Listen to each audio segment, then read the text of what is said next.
साधक मित्रों, पुनश्च आपका स्वागत है। और भंग अवस्था के विषय में हम बात कर रहे हैं। बीच बीच में अगर कोई प्रश्न आ गया तो उसके विषय में पहले बात करेंगे, फिर भंग अवस्था पर आएंगे। अब भंग अवस्था की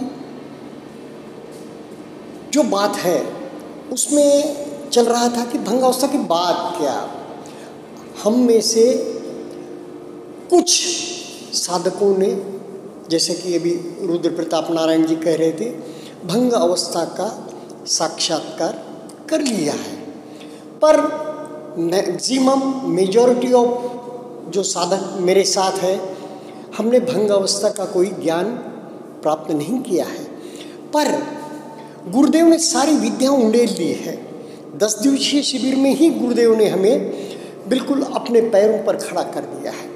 तो गुरुदेव का साहित्य वाचन, गत 24 वर्षों से मैं इस साधना में लगा हूँ। साहित्य वाचन, साहित्य श्रवण, कुछ ट्रेनिंग्स और एक लगभग 100 शिविर, बिल्कुल।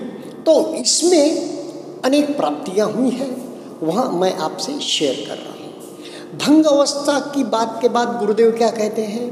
अब तो भंग ही भंग, भंग ही भंग, यानी कि उदय और व्यय दो नहीं, सिर्फ व्यय ही व्यय, व्यय ही व्यय, भंग ही भंग, भंग ही भंग। उसका उदाहरण गुरुदेव कैसे देते हैं कि एक बहुत बड़ा पानी का स्रोत है, बह रहा है पानी, नदी है, जोर से बह रही है, और एक भूमि है और भूमि को नीचे से काटते जा रही है, काटते जा रही है।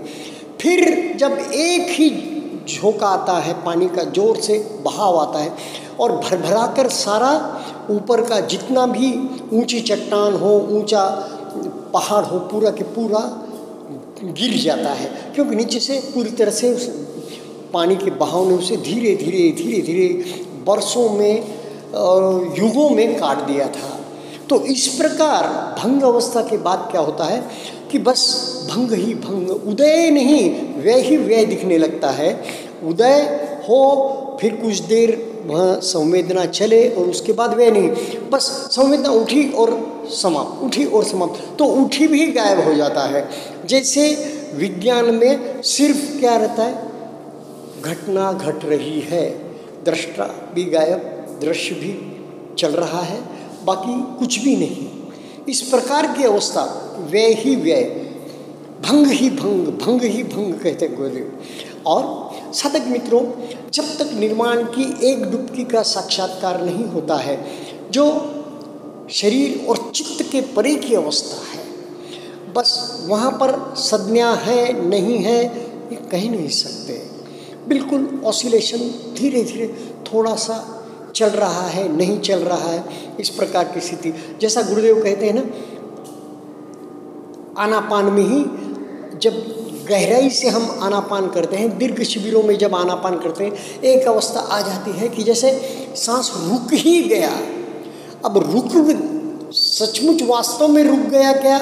रुक भी जाता है, कई मिनटों तक रुक सकता है। कुंभक, अंतर कुंभक, बाह्य कुंभक कई मिनटों तक लग जाती है, कह नहीं सकते।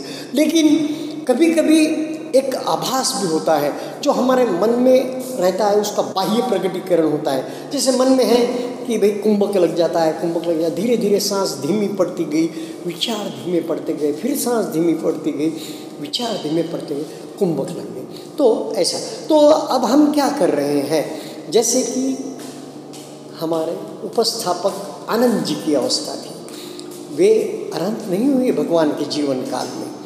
तो जब महाकश्यप जी ने पहली संगीति अरेंज की, उसका एक इतिहास है।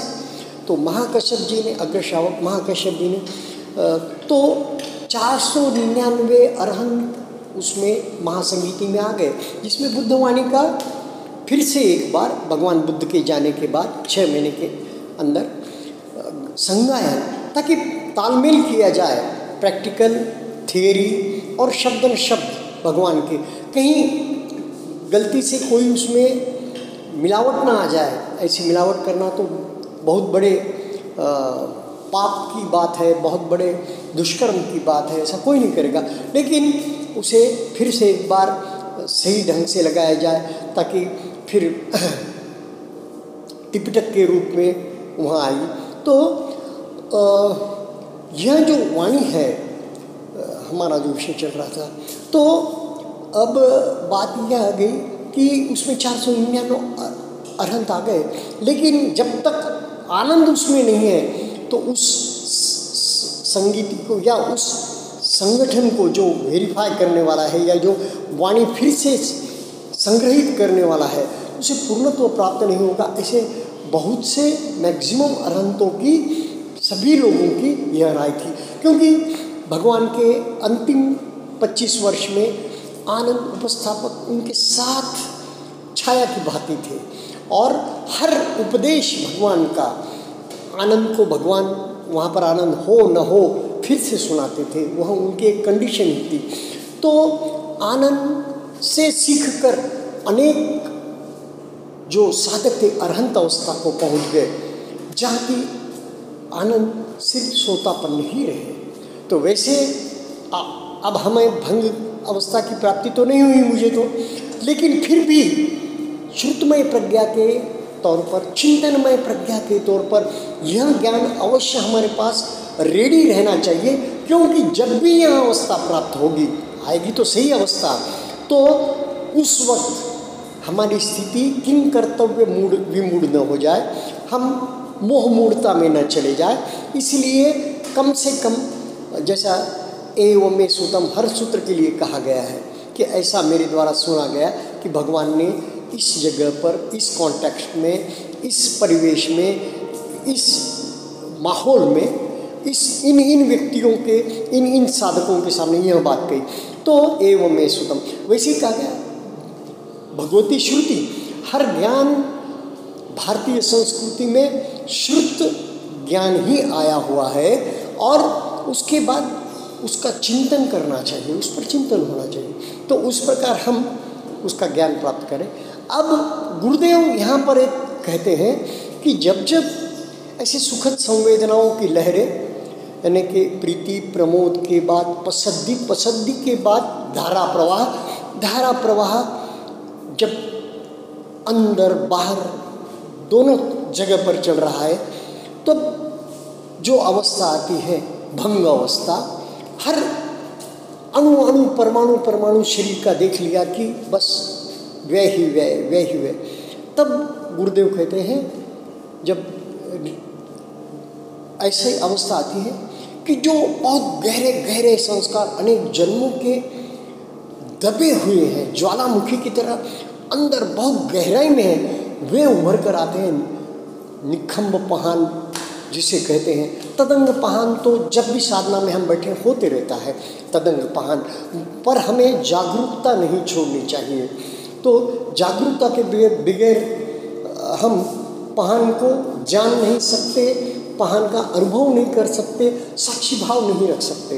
तो तदंग पहान, तो निखम पहान के बाद में वैसे विकार उठकर आएंगे, तो फिर हम ये नहीं कह सकते कि अभी भंग अवस्था प्राप्त हुई थी और अब यह स्थूल संवेदना कैसे आई, यह कहीं ब्लैंक स्पॉट कैसे आ गए, यह अर्धमूर्छा कैसे आई, यह मूर्छा कैसे आई, यह अवस्था भंग के बाद भी आती है।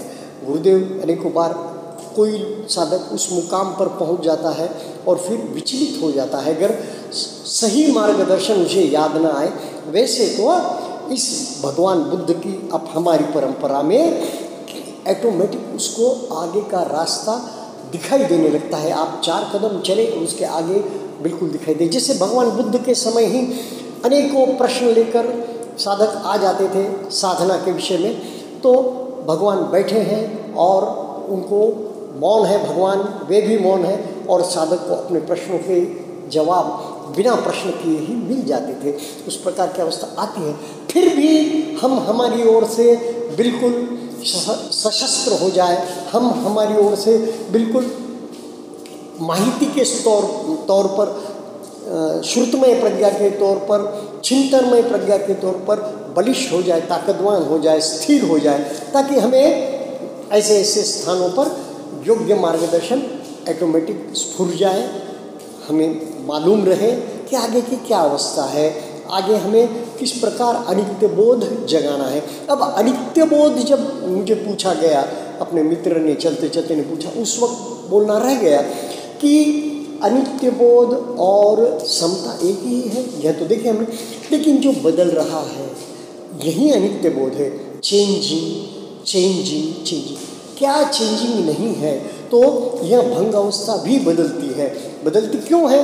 क्योंकि गहरे गहरे विकारों के संग्रह उठकर ऊपर शरीर के ऊपर आ जाते हैं, मन के ऊपर आ जाते हैं, चित्त के ऊपर छा जाते हैं और फिर वेदनाओं के रूप में बहने लग जाते हैं। कहीं मूर्छा है, कहीं अर्धमूर्छा है, कहीं गांठ गठीलापन है, कहीं काट कटीलापन है, वही दुखद संवेदना। तो इस वक्त साधक बिल्कुल आधीनो, भय क्या है यह जानकर बिल्कुल अलर्ट हो जाए और ज़्यादा समतापूर्वक, ज़्यादा सजगता से ज़्यादा क्यों कहने, संपूर्ण सजगता, संपूर्ण दृष्टा भाव ये आना चाहिए। धीरे धीरे आता है। एक क्षण का विस्फोट गुरुदेव ने कहा है, पहले अनुभव तो करो कि पहले दिन जब गुरुदेव कहते हैं कि एक भी सांस देख ली, कैसा भाग जाने को मन करता है, कैसा मन उद्रेक कर जाता है। मैं तो सच कहूँ, जब भी शिविर ज्वाइन करता हूँ, 1 दिवसीय हो, 3 हो, सतीपट्ठान हो, 10 दिवसीय हो, 1 महीने का शिविर हो, 20 दिन का हो या सेवा भी हो, पहले दिन की आनापान मिलते ही मैं पूरा रूप से बदल जाता हूँ। मेरा शरीर, मेरा मन अलग ही स्तर पर चलने लगता है और मैं दृष्टा होकर यह सब जानने लगता हूँ। और जब, अब देखो, गीता में भी 4 अवस्थाएं कही है मन की। अर्जुन किंग कर्तव्य विमूढ़ हुआ, एक कैसा बिल्कुल गलित गात्र हुआ, विषाद में चला गया और वो कहता है कि अब धर्म क्षेत्र कुरुक्षेत्र युद्ध में, महाभारत के सबसे बड़े दुनिया के युद्ध में खड़ा है अर्जुन श्री कृष्ण। तो वह कहता है, कृष्ण मेरा मन चंचल है, मेरा मन प्रमादी है, मेरा मन बलवत्तर है, मेरा मन दृढ़ है। दृढ़ किसमें? विकारों में लगा है, उसमें दृढ़ है। बाकी विकारों से मुक्ति के लिए दृढ़ नहीं है, वहाँ दृढ़ निश्चय उसका नहीं होता, क्योंकि जो चीज़ ज़्यादा भरी होगी उधर ही लपकेगा मन, वही बोझ लेकर चलेगा, उसी बोझ की ओर झुक जाएगा। तो पहला क्या? चंचल मन है। तो हमारी विपश्यना साधना हमारे मन को चंचलता कम करने की विद्या है। धीरे धीरे चंचलता से मन स्थिर होने लगता है। फिर क्या बोलता? प्रमाद है।